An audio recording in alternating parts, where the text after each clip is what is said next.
Assalamualaikum warahmatullahi wabarakatuh. Alhamdulillahirabbil alamin. Alhamdulillahi hamdan katsiran thayyiban mubarakan fi mubarakan alaihi kama yuhibbu rabbuna wa yarda. Asyhadu an la ilaha illallah wahdahu la syarikalah wa asyhadu anna Muhammadan abduhu wa rasuluh. Allahumma shalli wa sallim wa barik ala Muhammad wa ala ali Muhammad kama shallaita wa barakta ala Ibrahim wa ala ali Ibrahim bil alamin innaka Hamidum Majid. Rabbi shrah li sadri wa yassir li amri wahlul 'uqdatam min lisani yafqahu qawli, amma ba'du. Bapak-bapak dan ibu-ibu serta jamaah sekalian, a'azani Allah wa iyyakum ajmain. Semoga kita semua yang hadir di majelis ini senantiasa dimuliakan Allah Subhanahu wa taala. Amin ya Allah ya rabbal alamin. Alhamdulillah Bapak Ibu, pada malam ini ya Allah masih memberikan kesempatan kepada kita semua untuk bisa hadir duduk di majelis ini untuk melanjutkan ngaji kitab Tauhid alladzi huwa haqqullah 'alal 'abid yang ditulis oleh Syekh Muhammad bin Abdul Wahhab rahimahullah ya. Pada pertemuan pekan lalu kita sudah membahas sebagian bab yang ke-64, yaitu tentang bersumpah mendahului Allah Subhanahu wa taala. Kemarin kita sudah bahas ya, dalilnya hanya ada satu dalil, yaitu hadis dari Jundub bin Abdullah radhiyallahu anhu. Dan hadis ini disebutkan oleh Imam Muslim, atau yang lebih lengkap disebutkan dalam hadis riwayat Abu Hurairah, juga disebutkan dalam kitab Sahih Muslim yang kemarin kita sudah bahas ya. Jadi kata Rasul, ada seseorang dia berkata kepada saudaranya, wallahi demi Allah, la yaghfirullahu li fulan, Allah tidak akan mengampuni si fulan. Nah itu dia bersumpah atas nama Allah mendahului ketentuan Allah. Wallahi la yaghfirullahu li fulan.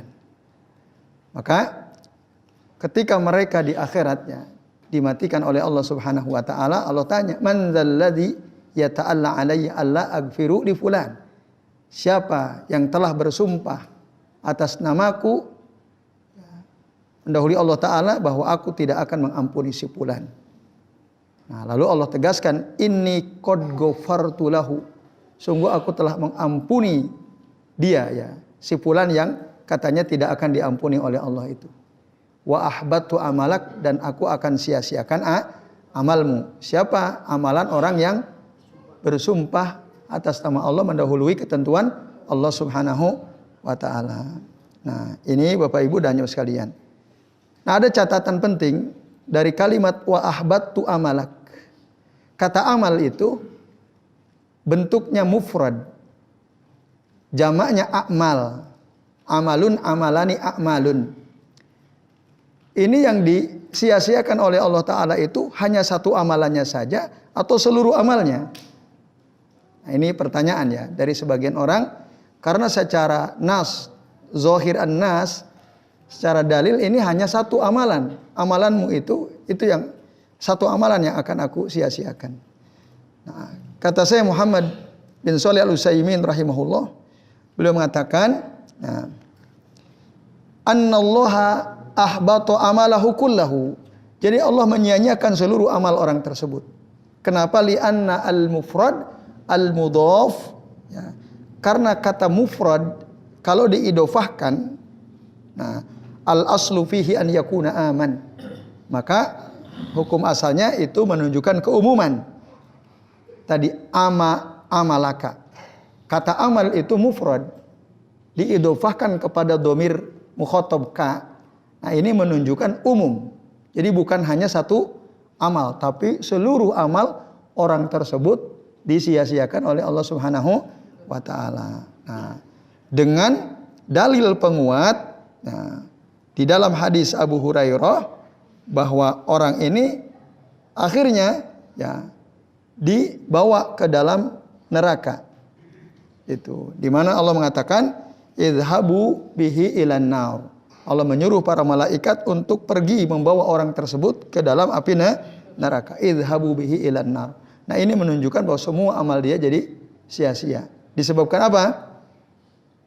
Bersumpah atas nama Allah, mendahului ketentuan Allah Subhanahu wa taala. Maka hati-hati gitu ya dalam ucapan. Jangan sampai sembarangan gitu ya. Kita mengklaim seseorang, kamu tidak akan diampuni oleh Allah taala. Sama juga kita tidak boleh memastikan seseorang itu pasti masuk neraka sementara dia masih hidup. Kecuali ada dalil. Juga kita nggak boleh memastikan bahwa si fulan pasti masuk surga. Itu juga nggak boleh, kecuali ada dalil. Walaupun mungkin secara zahir kita lihat dia baik, tapi kita nggak boleh pastikan ini si fulan pasti masuk surga. Kecuali kalau kita berharap ya, semoga si fulan masuk surga. Nah, ini Bapak Ibu dan jamaah sekalian rahimani wa rahimakumullah. Jadi nggak boleh mendahului Allah, itu qalilul adab ya.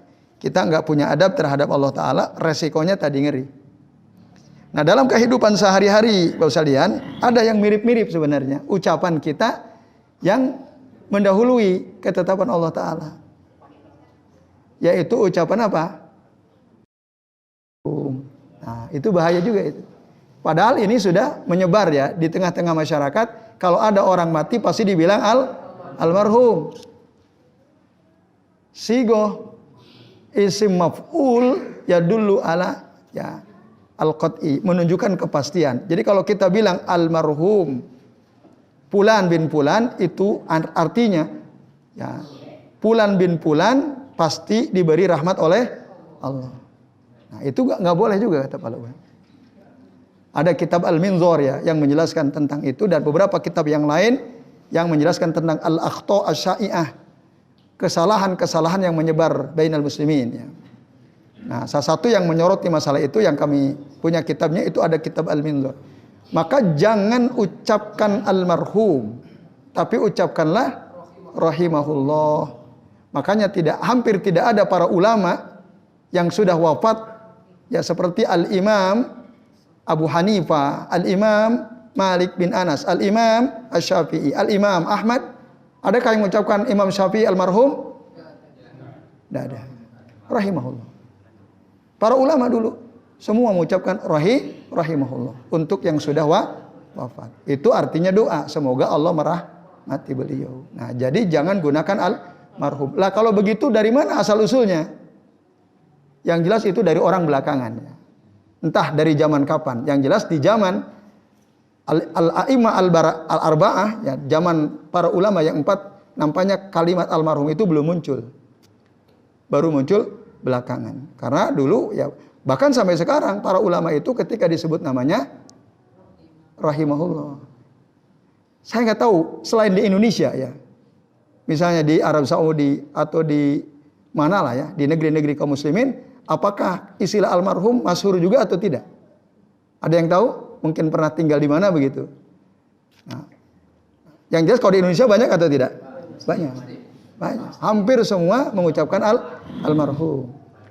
Sama juga nanti almarhum. Yang kedua apa? Al-maghfur lahu. Al-maghfur lahu. Itu juga sama itu. Isim maf'ul yang menunjukkan apa? Kepastian. Dia pasti diampuni oleh Allah Subhanahu wa taala. Apakah ada kepastian orang mati pasti diampuni? Ada jaminan? Belum tentu, kita nggak tahu. Maka jangan dalam konteks ini yang positif. Kalau ini kan negatif ya. Dalam konteks negatif kita nggak boleh mendahului ketetapan Allah. Termasuk yang positif seperti ini juga sama. Kita tidak boleh mendahului ketetapan Allah Subhanahu wa taala. Itu namanya qalilul adab ma'allahi azza wa jalla. Itu kita nggak punya adab ya terhadap Allah azza wa jalla. Yang tahu hanya Allah. Kita hanya bisa berharap, kita hanya bisa mendoakan semoga Fulan bin Fulan dirahmati Allah Ta'ala, semoga Fulan bin Fulan diampuni dosanya oleh Allah Subhanahu wa Ta'ala. Maka kalimatnya rahimahullah, ghafarahullah atau ghafarallahu lah, ghafarallahu lahu, semoga Allah mengampuni dia ya. Itu bukan al-maghfur, bukan pula al-marhum. Itu al-akhta' asy-sya'i'ah, kesalahan yang menyebar di tengah-tengah masyarakat. Ya baik Bapak Ibu dan jemaah sekalian, itu ya. Jadi seluruh amalnya. Maka hati-hati dengan itu. Lalu kemudian Bapak Ibu dan jamaah sekalian ya. Takallama bi kalimatin au baqat ya dunyahu itu ya wa akhiratahu. Ya, dia mengatakan kalimat, apa kalimat yang diucapkan tadi? La yaghfirullahu laka atau la yaghfirullahu li fulan. Itu kalimat ya. Dia tidak akan diampuni oleh Allah. Kamu tidak akan diampuni oleh Allah Subhanahu wa taala. Nah, kalimat ini au baqat itu artinya ahlakat ya, membinasakan apa? Dunyahu wa akhiratahu. Dunianya dan akhiratnya. Apa yang dimaksud membinasakan dunianya? Nah, maksudnya seluruh amalan yang dia lakukan, dia usahakan di dunia, dari seluruh amal soleh yang dilakukan itu jadi sia-sia. Nah, ini kan sama artinya menghancurkan dunianya. Karena semua yang kita usahakan buat sekalian di atas dunia ini adalah kan tentunya untuk kebaikan kita ya. Baik di sini atau nanti di sana ya, di akhirat. Nah, kalau ada orang mengatakan kalimat tadi ya yang mendahului ketetapan Allah taala itu ya, kata dalam hadis Abu Hurairah ya, beliau mengomentari dia sesungguhnya telah membinasakan dunianya dan akhiratnya. Di akhiratnya jelas. Nah, yang harusnya dia dengan amal-amalnya masuk menjadi sebab dia mendapatkan rahmat Allah lalu dimasukkan ke dalam surga, tapi karena dia qalilul adab tadi mendahului ketetapan Allah, akhirnya binasa tuh akhiratnya. Dengan masuknya dia ke dalam neraka. Allah menyuruh malaikat idhabu bihi ilan nar. Nah, ini Bapak Ibu dan jamaah sekalian. Ya, itu penjelasan ya tambahan. Lalu dalam bab ini ada 5 faedah penting yang disebutkan ya. Ada 5 faedah penting. Yang pertama, al-ula at-tahdhiru minat ta'alli 'ala Allah. Nah, bab ini menjelaskan tentang apa? Peringatan. Ya, peringatan dari bersumpah ya atas nama Allah mendahului ketetapan Allah Subhanahu wa taala. Yaitu apa?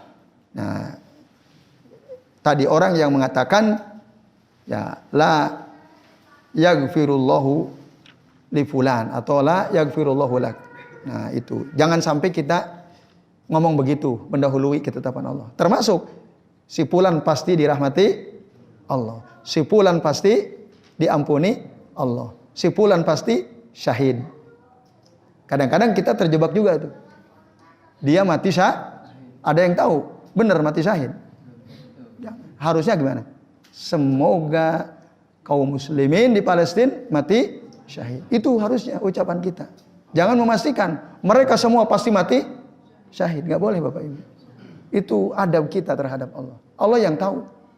Maka yang paling pantas kita ucapkan, semoga kaum muslimin yang ada di Palestina, yang dibom meninggal dunia, mereka mati syahid. Itu. Atau mau lebih mantap lagi, insya Allah. Semoga mereka mati syahid. Nah ini ya Bapak Ibu dan sekalian, yaitu yang pertama. Kemudian yang kedua, ya, kaunu annar aqrabu ila ahadina min syiraki na'lihi au anna al-jannata misla dzalik. Ini yang ketiga. Jadi neraka itu ya lebih dekat daripada tali sendal seseorang. Ya. Pun begitu dengan sorga. Sorga itu dekat sekali dengan kita sebenarnya. Sebagaimana juga dekatnya neraka. Ya. Maksudnya apa? Diambil dari mana kesimpulan ini? Tadi dari kata-kata dia. Dia mengatakan la yaghfirullahu li fulan atau la yaghfirullahu lak. Allah tidak akan mengampuni dosamu. Hanya dengan ucapan dia menjadi masuk neraka. Kan dekat sekali. Hanya dengan ucapan Allah tidak akan ampuni dosamu. Nampaknya sepele kan? Nampaknya sepele. Tapi ternyata itu jadi sebab dia dimasukkan ke dalam itu yang dimaksud. An-naru aqrab ya ila ahadina min syiraki na'lihi. Juga surga begitu. Nah, apalagi ada hadis Nabi yang sahih ya. Di mana beliau mengatakan dari Abdullah bin Mas'ud radhiyallahu anhu, kata Nabi apa? Qala an-nabiyyu sallallahu alaihi wasallam, al jannatu aqrabu ila ahadikum min syiraki na'lihi wan naru mislu dzalika. Surga itu lebih dekat kepada salah seorang di antara kalian daripada tali sendalnya, begitu juga neraka. Hadis akhrajahu al-Bukhari. Jadi clear ini ya. Maka tadi hati-hati ya, jangan sampai hal yang kita anggap sepele tapi ternyata bisa membatalkan amal kita. Kemudian yang keempat, Bapak sekalian, ya, fihi dalam bab ini syahidun, ya, ada keterangan li qaulihi ta'ala, ya menguatkan sabda Nabi ya sallallahu, inna ar-rajula la yatakallamu bil kalimah ila akhirih. Nah, sesungguhnya seseorang itu dia akan berkata dengan satu perkataan dan seterusnya itu. Nah, ini ya menunjukkan bahwa perkataan itu konsekuensinya besar, walaupun mungkin nampaknya sepele gitu ya. Tapi dia punya konsekuensi yang luar biasa. Ya.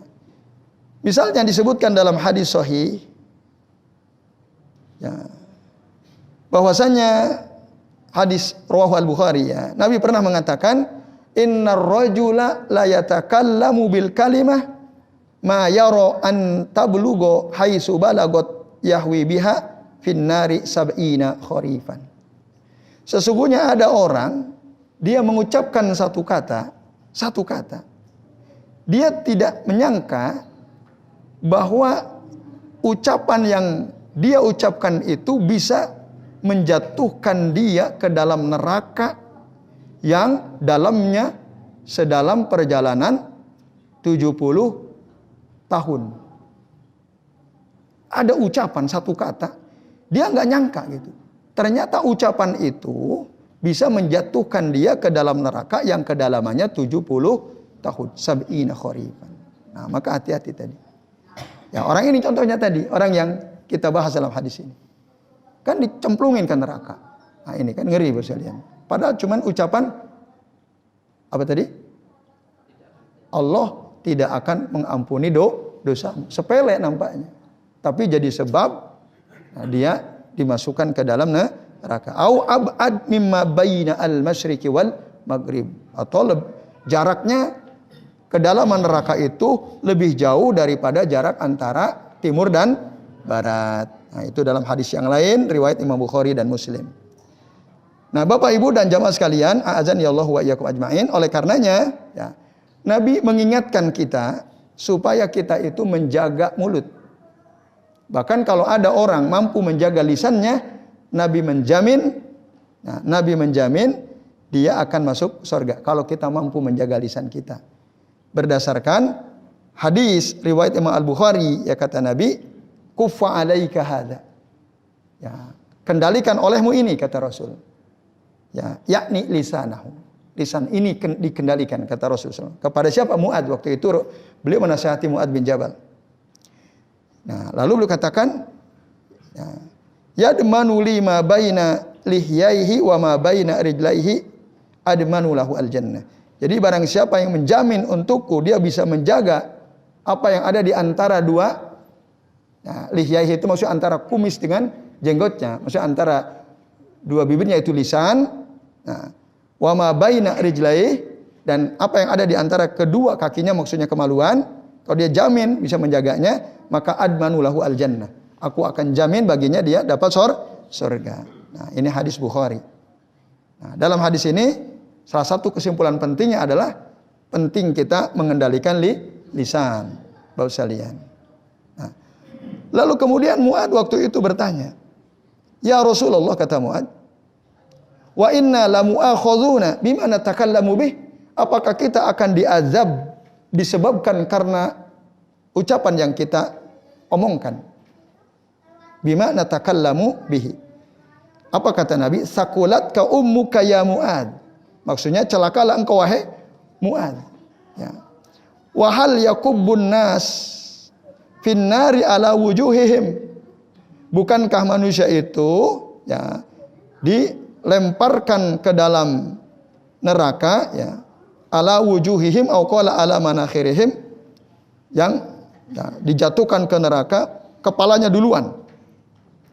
Ya, kepalanya duluan, wajahnya duluan maksudnya. Wujuhihim au ala manakhir, atau bukankah manusia itu diseret ke dalam neraka? Ya, diseret gitu, wajahnya diseret, hidungnya diseret, ala manakhirihim. Nah, disebabkan karena apa? Disebabkan illa hasaidu alsinatihim, disebabkan karena ya hasil panen dari lisannya mereka. Jadi karena lisan yang ngomong sesuatu, nah itulah yang menyebabkan dia diseret, dimasukkan ke dalam neraka. Nah, wajahnya di bawah gitu diseret. Ini juga hadis ya, disebutkan dalam riwayat Imam Al-Hakim, hadis sahih bi syawahid rawahu Al-Hakim fi Kitab Al-Mustadrak ala Sahihain. Nah, Bapak Ibu dan jamaah sekalian, azani Allah wa iyyakum ajmain. Jadi hati-hati gitu dengan lisan. Nah, apalagi kalau kita sebagai dai itu. Waduh, itu lebih repot lagi ya. Kalau ada orang sebagai dai lalu menyeru manusia kepada perbuatan mungkar atau kepada perbuatan bid'ah misalnya. Akhirnya orang banyak ikut. Nah, ini nanti fa inna alaihi wizruhu wa wizru man tabi'ahu ila yaumil qiyamah. Nanti dia akan mendapatkan dosanya dan dosa orang-orang yang mengikutinya sampai hari wah, itu dosa jariah namanya. Itu ngeri ya. Omongan kita itu membuat orang tergerak untuk melakukan sesuatu yang mungkar, sesuatu yang mengandung kekufuran atau sesuatu yang bid'ah. Nah, itu bahaya ya Bapak Ibu dan jamaah sekalian. Jadi ini, nah, dan yang terakhir Bapak sekalian, anna rajula qad yughfaru lahu bisababi huwa man ukrihal umur ilaih. Sesungguhnya seseorang itu bisa jadi ya diampuni oleh Allah Ta'ala disebabkan sesuatu yang dia tidak suka. Bisa jadi. Dia mendapatkan ampunan dari Allah Ta'ala disebabkan karena sesuatu yang dia tidak suka. Nah, bagaimana istidlalnya? Kok kesimpulan ini bisa muncul dari hadis yang kita bahas ini? Nah, kesimpulannya, orang yang tadi dikatakan kamu tidak akan diampuni oleh Allah Ta'ala. Misal Bapak Ibu ya, ada orang ngomong ke kita, Mas Fajar, antum gak mungkin diampuni oleh Allah. Antum seneng gak kira-kira? Kalau ada orang ngomong gitu ke kita, kita seneng gak Bapak Ibu? Wow, ini orang kok sadis banget gitu ya. Sampai bisa mengklaim bahwa kita tidak akan diampuni oleh Allah Ta'ala. Gak suka kita kan? Tapi ternyata justru itu bisa mendatangkan ampunan. Makanya tadi orang yang banyak berbuat salah, ketika diklaim oleh saudaranya tadi, justru dia dimasukkan ke dalam surga, diampuni dosanya oleh Allah Subhanahu wa Ta'ala. Nah, itu istidlalnya itu. Nah, akan tetapi sekalian, sesungguhnya dalam Al-Quran ada dalil yang lebih jelas, yaitu surah Al-Baqarah ayat 216. Surah apa? Al-Baqarah ayat 216. Allah Subhanahu wa Ta'ala berfirman, kutiba alaikumul qitalu wa huwa kurhul lakum wa asa an takrahu syai'an wa huwa khairul lakum wa asa an tuhibbu syai'an wa huwa syarrul lakum. Nah, diwajibkan atas kalian berperang di jalan Allah. Bu, Pak, perang itu senang atau tidak? Kita sukai atau tidak? Aslinya nggak ada orang senang perang. Nggak suka, perang itu ya susah. Nggak nyaman ya, selalu terancam. Tapi ya, kita tidak senang berperang di jalan Allah. Wa asa an takrahu syai'an wa huwa khairul lakum. Bisa jadi pada sesuatu yang kita tidak suka itu tadi, nah itu lebih baik bagi kita. Wa asa an tuhibbu syai'an wa huwa syarrul lakum. Dan bisa jadi apa yang kita suka, nah, justru itu buruk buat kita ya, buat kalian tadi. Nah, itu dalil yang lebih kuat sebenarnya terkait dengan tadi bahwa seseorang itu bisa jadi diampuni oleh Allah Ta'ala dengan sesuatu yang dia tidak suka. Jadi saya kira demikian yang bisa kami sampaikan. Karena sudah azan ya, kita jeda azan dulu, silakan muazin ya, untuk mengumandangkan azan.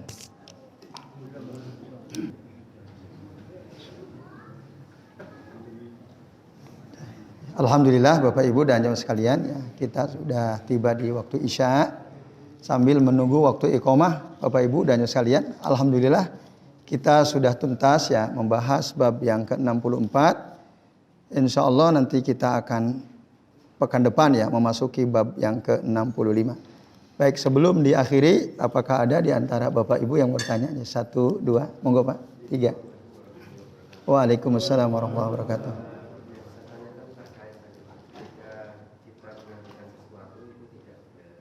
Tidak apa? Tidak benar. Terus itu menjadikan dosa kita jadi kita sendiri. Yang saya tanyakan itu, misalnya ya di bulan Ramadan kita seperti memberikan buka hukum. Pada kebetulan kita hukum itu menyampaikan suatu hadis yang lemah. Oke. Dan kita tahu hadis lemah ketika setelah itu berjalan beberapa saat, tadinya kita belum tahu. Oke. Yeah. Nah itu apakah masuk kategori kita menyampaikan sesuatu yang salah dan itu termasuk dosa jariah atau bagaimana? Ya. Karena kita tahunya hadis itu ketika kita belajar lagi gitu Pak. Ya. Terima kasih. Assalamualaikum warahmatullahi wabarakatuh. Waalaikumsalam warahmatullahi wabarakatuh. Ya, terima kasih Pak. Monggo Mas Muarif, nanti antum. Mas Nurhalik. Mas Muarif dulu. Pertama, berarti profesi basir itu mengerikan Ustaz ya? Buzzer itu ya. Gimana itu logikanya? Di situ kan kecil apapun omongan kecil bisa menyebabkan masuk ke dalam neraka. Ya. Terus kalau untuk melawan kedoliman terus gimana? Apakah ada peluang untuk masuk ke surga juga? Maksudnya Ketika memposting yang baik-baik yang melawan itu mengkanter gitu. Kita memposting hal-hal positif tapi faktual gitu ya. Faktual ada untuk membantah atau mengkanter informasi yang disebar oleh buzzer gitu maksudnya tuh. Gitu. Apakah itu Oke ya. Intinya membantah kezaliman gitu ya dengan informasi yang kita share gitu ya. Apakah bisa menyebabkan kita masuk surga atau tidak? Oke gitu. Ya, terima kasih. Ya.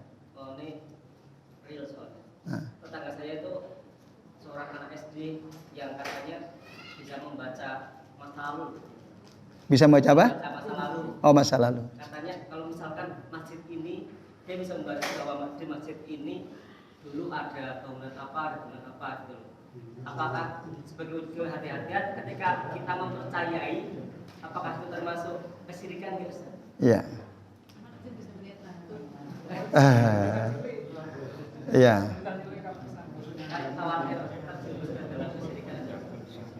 Ya, terima kasih.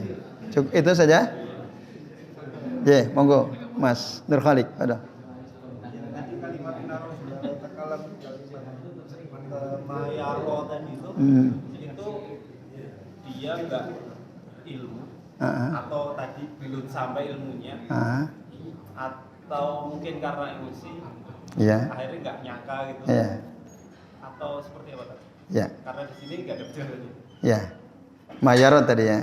Ya, terima kasih. Baik, Bapak Ibu dan jamaah sekalian, silakan.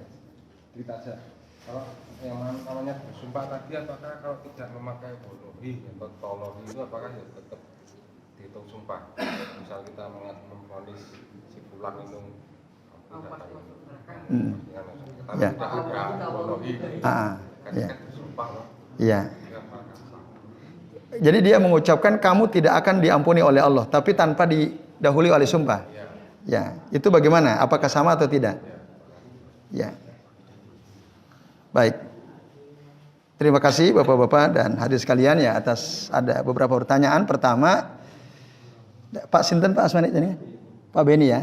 Makasih Pak Beni ya. Pak Beni tadi bertanya, bagaimana kalau kita pernah menyampaikan dalam kultum yang kita yang menyampaikan suatu hadis. Padahal yang dengerin banyak gitu Pak ya. Padahal pernah mendengar hadis itu diutarakan ceramah seorang ustadz yang terkenal. Gitu. Ternyata hadis itu lemah. Lalu bagaimana? Tadi kan yang ditanyakan akhirnya kita pun menyampaikan hadis itu, tapi kita waktu itu belum tahu gitu kalau hadis itu lemah. Baru tahu kemudian, mungkin 1-2 hari setelah itu kita baca, oh loh, ternyata hadisnya lemah. Apakah itu berdosa? Tidak, selama dia merevisi. Artinya dia di kesempatan lain dia mengatakan, dulu Bapak Ibu mohon maaf, saya pernah menyampaikan hadis bunyinya begini, ternyata itu hadis lemah. Nah, maka usahakan kalau memungkinkan ada saat di mana kita bisa merevisi gitu. Itu Kak. Tapi ini masalahnya Setelah itu saya nggak pernah dikasih kultum lagi. Nah itu yang repot. Iya kan? Di jadwalnya cuma sekali. Ya dalam Ramadan itu. Kapan saya merevisinya kan gitu. Nah ada cara yang kedua. Nah kalau disampaikan di masjid ini, kita buat aja tulisan artikel tempel di tembok atas nama Pak Beni gitu ya. Itu bisa dalam rangka untuk memperbaiki kesalahan kita. Kalau kita diam saja berarti kan nanti orang menganggap itu suatu yang benar padahal dalilnya dhaif ya, hadisnya lemah. Jadi itu Pak Beni. Caranya gitu. Kalau misalnya Ustaz, artinya kita di kesempatan yang lain diberikan waktu untuk hukum lagi kan? Ya. Tapi kita menyampaikan yang benar. Tadi kita tidak perlu menyampaikan ini kemarin saya bicara yang salah. Ya. Tapi kita langsung menyampaikan contoh dulu kan di bulan Ramadan itu yang sering itu loh Nabi mengucapkan amin 3 kali. Ya. Ada yang pertama lemah itu ya. Ya. Jadi pertama orang yang tidak mau memaafkan, terus kedua istri yang tidak mau berbakti kepada orang tua, sama suaminya. Tapi kan yang betul pertama karena tidak diampuni selama bulan Ramadan tidak diampuni. Celakalah seorang hamba yang selama bulan Ramadan tidak diampuni. Terus celakalah seorang hamba yang tidak menyebutkan namamu ketika disebutkan Muhammad. Iya. Nah itu. Ya. Artinya ketika kita lagi boleh ya itu nggak usah dibilangkan. Kemarin saya bilang salah. Terus kita sampaikan yang benar itu bagaimana? Ya, artinya tidak secara terang-terangan gitu ya. Secara tersirat sebenarnya kultum kita yang kedua sudah menegasikan yang pertama. Bisa saja. Bisa itu dilakukan. Takutnya itu jadi dosa jariah. Ya. Tapi tetap lebih utama kalau kita menyampaikan bahwa nah ini sekaligus untuk meralat hadis yang pernah kami sampaikan pada kultum yang pertama lalu gitu. Jadi yang hadisnya sahih adalah hadis ini. Nah itu lebih afdal tentu saja. Yaitu Pak Beni. Wallahu a'lam bishawab. Ya, Mas Ma'arif. Membantah kezaliman itu jelas berpahala.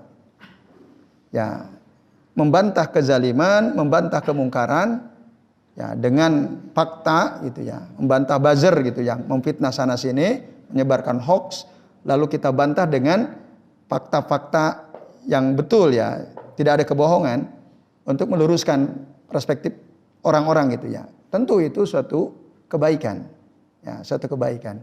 Dan kebaikan itu bisa menjadi sebab kita dimasukkan ke dalam surga. Nah, dalil umumnya jelas ya. Kita yang jelas itu berarti kita mentaati perintah Rasul untuk mengingkari kemungkaran. Man ra'a minkum mungkaran itu kan. Barang siapa di antara kalian melihat kemungkaran, fal yughayyirhu bi yadihi fa illam yastati fa bi lisanihi fa illam yastati fa bi qalbihi fadzalika adaful iman. Ya, tentu itu satu kebaikan. Ya, itu ya. Yang kedua, percaya kepada kata-kata seorang anak yang konon katanya bisa membaca masa lalu. Dari mana dia tahu? Ya, peramal. Itu musyrik, syirik ya. Kata Nabi, man atakahinan au rommalan fasaddaqahu bima yaqul, barang siapa yang datang kepada seorang dukun atau peramal lalu dia percaya dengan apa yang dikatakan oleh si dukun dan peramal itu, faqad asyraka, maka sungguh dia telah berbuat syirik. Itu. Atau dalam riwayat yang lain, faqad kafara bima jaa bihi Muhammadun sallallahu alaihi wasallam. Dia telah mengingkari apa yang dibawa oleh Nabi Muhammad sallallahu alaihi wasallam. Wah, itu ngeri itu. Enggak usah dipercaya, ya. Enggak didengerin ya boleh, antum tinggalin aja. Iya, dia ngomong. Iya. Tapi ya poin yang paling penting antum jangan percaya. Kalau dengerin bisa buat antum jadikan ini contoh gitu. Itu ada anak ngomong begini-begini katanya. Kan antum tadi kalau nggak dengerin bisa cerita begini nggak tadi? Enggak kan? Antum bisa cerita karena antum dengar kan? Dengar dari dari orang. istri sama anak saya sering diceritain. Oh gitu ya. Ya kalau kita dengar peramal itu ya tinggalin aja. Ya nggak ada kebaikan dalam mendengarkan seorang peramal gitu. Tapi kalau nggak sengaja kita mendengar atau membaca gitu ya pernyataan seorang peramal atau dukun, nggak usah dipercaya itu. Karena kalau kita tadi wa saddaqahu bima yaqul faqad asyraka atau faqad kafara bima jaa bihi Muhammadun sallallahu alaihi wasallam. Yaitu Allah a'lam bishawab. Jadi jangan dipercaya itu kesyirikan. Kemudian pertanyaan Mas Nur Khalik tadi ya. Jadi ada kalimat tadi ya, bahwasannya ada seseorang yang dia mengatakan suatu kalimat, suatu kata, dia tidak mengira. Nah, ma yaro antablughu haitsu balagot yahwi biha ila an-nari sab'ina kharifan. Yang dimaksud ma yaro di situ, yang dia tidak menyangka itu, apakah karena dia tidak punya ilmu, itu ya yang antum tanyakan, atau karena dia apa? Karena emosi misalnya. Karena dia emosi. Nah, Bapak Ibu dan jamaah sekalian, dua-duanya mungkin. Dua-duanya mungkin. Ya, jadi dia karena emosi mengucapkan sesuatu gitu ya. Dia tidak nyangka. Akhirnya ternyata ucapan dia itu bisa menjadi sebab dia masuk ke dalam neraka. Nah itu. Bisa jadi. Ya, karena emosi dia tidak sadar gitu ya. Atau memang karena dia emang nggak tahu. Dia nggak nyangka gitu. Loh, ternyata ucapan saya ini menyebabkan saya masuk ke dalam neraka. Nah, kalau kita harusnya udah tahu nggak nih kita? Harusnya tahu, karena udah ada dalil ini kan. Yang kita bahas ini kan menunjukkan bahwa ucapan seseorang itu ya ternyata bisa menjadi sebab dia dimasukkan ke dalam neraka. Nah, ada orang yang seperti itu kata Nabi. Oleh karenanya, karena dalil ini sudah sampai kepada kita, berarti kita sudah punya ilmu. Lah oleh karenanya, hati-hati itu dalam berucap. Hati-hati. Nah, kalau emosi bagaimana? Nanti suatu ketika kita emosi gitu ya. Udah tahu ilmunya. Akhirnya kita ngomong, nah maka ya kendalikan emosi. Baca ta'awud ya. Yang jelas emang kemarahan itu ya kalau tidak dikendalikan berbahaya ya. Kita bisa mengucapkan, melontarkan kata-kata yang mungkin tadi bisa menjadi sebab kita masuk ke dalam neraka. Maka dikendalikan dengan cara memohon perlindungan kepada Allah Ta'ala dari gangguan syaitan ya. Yaitu Mas Nur Khalik ya. Wallahu a'lam bishawab. Kemudian yang terakhir, Bapak Ibu dan jamaah sekalian, ya pertanyaan Pak Wikan tadi. Lalu bagaimana kalau kita tidak disertai sumpah, kita mengucapkan kepada seseorang, kamu tidak akan diampuni dosamu oleh Allah. Nah, Bapak Ibu dan jamaah sekalian, itu juga sama qalilul adab. Cuman kalau diikuti sumpah, ini lebih berat lagi. Nah, lebih berat lagi.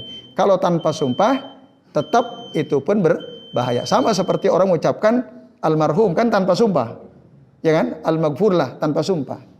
Nah, itu memastikan. Nah, itu termasuk qalilul adab ma'allahi azza wa jalla. Ya, jadi kita tidak punya adab terhadap Allah azza wa jalla. Apalagi kalau pakai Nah, contoh dalam hadis ini memang dia dengan sumpah.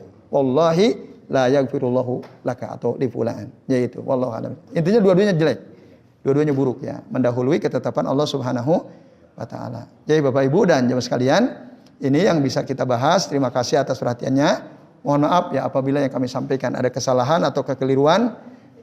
Mari kita akhiri kajian kita pada malam ini dengan membaca doa kafaratul majlis. Subhanakallahumma wa bihamdika asyhadu an la ilaha illa anta astaghfiruka wa atubu ilaik. Wa sallallahu ala Muhammadin wa ala alihi wa sahbihi wa baraka wa sallama alaihim ajmain. Billahi taufiq wal hidayah. Wassalamu alaikum warahmatullahi wabarakatuh.